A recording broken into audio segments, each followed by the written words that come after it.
Арбаңыздар, урматтуу Стоп Беспредел медиа тармагынын көрүүчүлөрү. Сиздердин кызматта Кайрат Кенжебаев. Бүгүнкү чыгарылышта биз адвокаттар тарабынан алданып, төлөп берген акчасына тиешелүү адвокаттык кызматты ала албаган жана Кыргызстанга күйөө бала болуп, өзү акча берип сатып алган үй жайына жана автоунаасын кайтарып ала албай жабыркап жүргөн Швейцариянын жараны тууралуу кеп кылабыз. Дегеле акыркы убактарда биздин редакцияга кайрылган жарандардын 90% алдамчылыктан жабыркап, адилеттүүлүк издеп жүргөндөр. Бул жагдай албетте өкүндүрөт. Өзгөчө тиешелүү бийлик органдарына бул жагдайларга улуттуу көңүл бурулуусун суранат элек. Кызыктын баары алдыда, бизден алыстабаңыздар.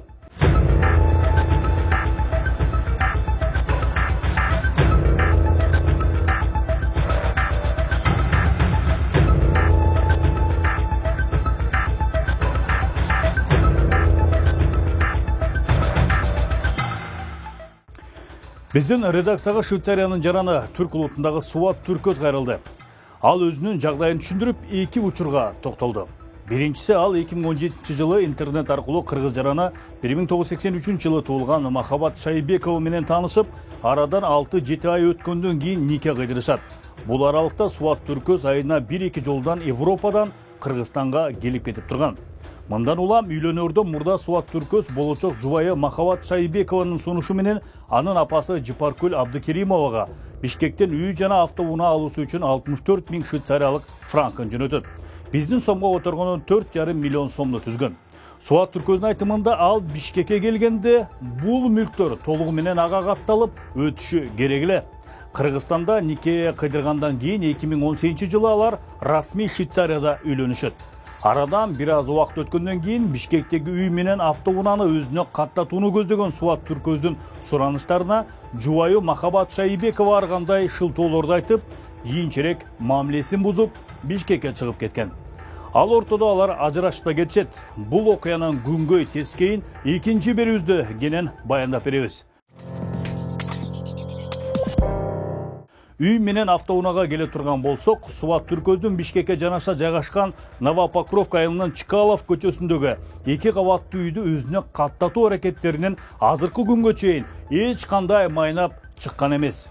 Бул аралыкта Чкалов көчөсүндөгү үй бир канча кишиге да сатылып кеткен. Бирок айрым адамдардын айтымында азыркы күнгө чейин бул даректе Махабат Шайбекова өзү жашап келе жатат. Албетте, бул маалыматтар азырынча божомол гана.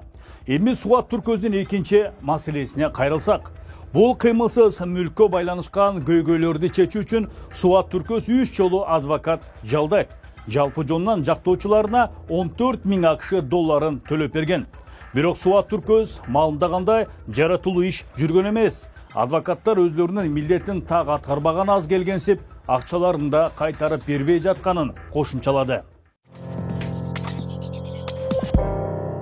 Ал адвокаттар кимдер? Биринчи адвокатка келсек, ал Мади адвокаттык компаниясынын жактоочусу Нуршат Касымов болгон. Нуршат Касымовго Суат Түркөз 1000 АКШ долларын төлөп берген. Биз бул компанияга баш багып, окуянын чоо жайы боюнча Нуршат мырзага суроолорду узаттык. Анын айтымында Суат Түркөздүн иши менен ал жарым жылдай алектенген. Анын баамында ишке тиешелүү бардык аракеттерди көргөн. И все-таки мы, как юристы, после экспертизы правовой, мы больше были склонны, что все-таки это мошенничество. Поэтому Суат Түркөз в мае после переговоров приехал в Кыргызстан. Он поручил нам ведение этого дела, оставил доверенность, и я на основании этой доверенности обратился с заявлением в Первомайский РОВД. Я подтверждаю, да, мы в нашу компанию за оказание юридической помощи он заплатил 77 000 сомов согласно приходному кассовому ордеру. И мы действительно, я подтверждаю, что он обращался за помощью, и мы действительно в силу своих возможностей мы эту помощь оказывали до того момента, когда он принял решение, что эту помощь будет оказывать другие юристы. Нуршат Касымовтан кийинки Суат Түркөздүн ишин Жомарт Жолдошов алып барган. Жомарт Жолдошов эл аралык Жомарт Эко юридикалык компаниясынын негиздөөчүсү болуп саналат. Жомарт Жолдошевдун аты коомчулукка 2020 жылдагы парламенттик шайлоодо кеңири танылган. Ал Бир бол саясий партиясынын тизмесинде экинчи орунда турган талапкер болгон. Бир болдун тизмесиндеги саясий винегретке кирген жаштардын бири. 2020 жылдын 17 августта өткөн партиянын съездинде ал өзгөчө байпак кийип келген сүрөтү социалдык түйүндөргө кеңири жайылган. Мынакей дал ошол Жомарт Жолдошев Суат Түркөздүн экинчи адвокаты болгон. Бирок Суат Түркөздүн айтымында анын иштерин аягына чыгарган эмес. Кызмат акысы үчүн 4000 акш долларын алган. Жартылай иштерди бүтүрүп, ошону менен дайын оту чыкпай кеткен. Биз бул жагдай боюнча кененирээк маалымат алуу үчүн Жомарт Жолдошевди жана анын компаниясын издедик. Социалдык түйүндөрдөн бирок майнап чыккан жок. Документтерде көрсөтүлгөн телефондору өчүк экен. Анын компаниясында иштеген Таалай аттуу жарандан сурасак, Жомарт Жолдошев чет жакка тагыраагы Улуу Британияга чыгып кеткенин билдирди. 1 жылдан бери эч кандай байланыш жок экенин кошумчалады. Мырза, сизде жана Суат Түркөз деген ишин алып баргансыз турбайсыздар? Жомарт Жолдошевдун компаниясы ошол жакта сиздер иштечү турбайсыздарбы? Азыр иштейсиздерби? Жок, азыр место работы алмаштырганбыз. Алмаштырдыңыз беле? Биз ошо Жомарт Жолдошевди таап албай атабыз да. Кантип тапсак болот ал кишини? Ал кишини мен деле көптөн бери связьга чыга элекмин. Скорее всего, эмеде болчу акыркы жолу. Лондондо болчу. Лондонго чыгып кетти беле? Андан соң бул иш менен Санжар Сакиев жана Надирлан Сейренов аттуу адвокаттар иштеп башташкан. Алар кызмат акысы катары жана ишти бүтүрүп беребиз деп Суат Түркөз менен келишим түзүп, кызмат акысына 7000 акш долларын алышкан. Бул жагдай боюнча Суат Түркөз төмөнкүлөргө токтолду. 3-4 айлардaydı. 2019'da. 2019 жылдын 3-4 айларында мен Бишкекке келдим. Арызын боюнча иш алып барсын деп жактоочу катары Нуршат Бейди жалдадым. Аны мен түрк аба жолдорунда иштеген досторум аркылуу тааныштым. Иште карап берем деп менден $1000 алды. Тергөөгө келишиңиз керек деди. Келүүгө камданып жатканда кээ бир досторум жагымсыз окуяга кабылып калышы мүмкүн деген кеңештерин беришти. Буга байланыштуу Бишкекке келүүдөн баш тарттым. Адвокатка менин ордума барып тергөөгө көрсөтмө берүүсүн сурандым.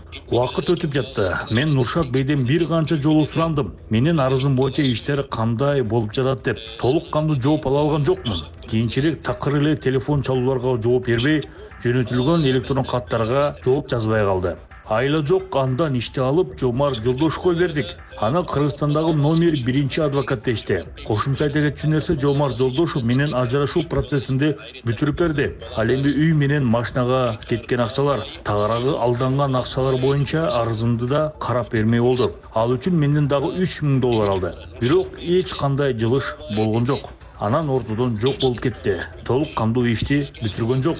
Жомарт Жолдошевдон иш чылбагандан кийин айлам куруп, жаңа адвокат катары Санжар Сакиевди жалдадык. Ортобузда бир келишим түзүлдү. Баарын кыйратам деди. Бул жакка келип тергөөгө алышып көрсөтмө бересиң деди. Мен Женевадагы кыргыз элчилигине барганда Бишкекке барбагым керектигин айтышты. Буга байланыштуу келүүдөн дагы баш тарттым. Сизден акча алдатуу боюнча иш эл аралык сотто каралышы керек деген кеңештерин беришти.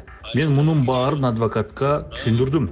Бирок ал кайрадан эле менен Кыргызстанга келип, тергөөгө сурак берип, беттештирүүгө катышуум керектигин айтып жатты. Анысы аз келгенсип, Кыргызстанга келбесең, арызың боюнча ишиңди карабайм, акчаңды да бербейм деп мени коркутууда. Ал эми менин ишим боюнча эч кандай жылыш жок. Эл аралык сотко да жөнөтүлгөн жок. Буларды айта берип менин тилим тешилди. Dava nasıl siz 164 saat haplediniz? Биздин журналистик топ жагдайды тактоо иретинде Санжар Сакиев менен Надирлан Сейреновго кайрылдык. Санжар Сакиев биз менен жолугушуудан баш тартты. Анын айтымында Новопокровкада жайгашкан үй жана автоунаа боюнча ишти жүргүзүш үчүн Суат Түркөздүн Кыргызстанга келип тергөөнүн суроолоруна жооп берүүсү керек. Бирок Суат Түркөз Кыргызстанга келүүдөн баш тарткандыгына байланыштуу иш азырынча токтоп турат. Сендерге просто биз материал чыгарып атканбыз да, видео материал жанагы ошого сиздердин жооп аябай келет. Кайрат, Кайрат, чыга бергиле. Если он или Айзат, кто-то там будет давать неверную информацию, ну, за это все понесут ответственность. Если к нам есть какие-то претензии, пусть обращаются в суд. Конечно, я отказываюсь, Кайрат. Конечно, пусть в суд, в прокуратуру, куда он там пугает, обращается, пусть это делает. Зачем? Ал эми Надирлан Шейренов башында интервью берүүгө макул болгону менен кийинчерээк баш тартты. Акырында биздин телефон чалууларга да жооп бербей калды. Бараттым беле. Качан чалсаңыз болот, Нагдан байке, сиздердин эмеңиз керек болот атабыз, видео даярдап анан. Силер жана жообуңар, расмий жообуңар керек болот да. Биз барып тартып кетсек, түшүндүрүп берип койсоңор тиги Суатбей силерге отказ берген турбайбы, иштешпейм, акчамды кайтаргыла деп. Ошондой отказ кылып турбу? Ооба, почтадан жөнөттүр силерге. Мен азыр ошо жолдо кетип бараттым эле, сүйлөшүп алганда. Биз адвокаттардын жоопкерчилиги боюнча Кыргызстандын адвокатурасынын Бишкек филиалынан кайрылдык. Бирок азырынча жооп ала элекпиз. Бирок иликтөөнүн экинчи бөлүгүндө кенен айтып беребиз. Жабырлануучу адвокаттардын алешемдиктерине байланыштуу Кыргызстандын жана эл аралык тиешелүү уюмдарга кайрыла тургандыгын билдирди.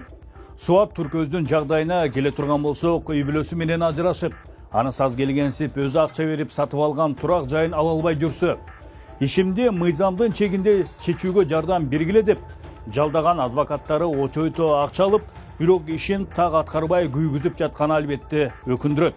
Кыргызстанда мыйзамдын үстөмдүгү биринчи орунда турат. Мыйзам баарына бирдей. Кандай гана маселе болбосо мыйзам чегинде чечилүүсү кажет. Биз экинчи чыгарылышыбызда Суат Түркөздүн турак жайга байланыштуу соттук иштерин кенен кесир баяндап беребиз. Аман болуңуздар.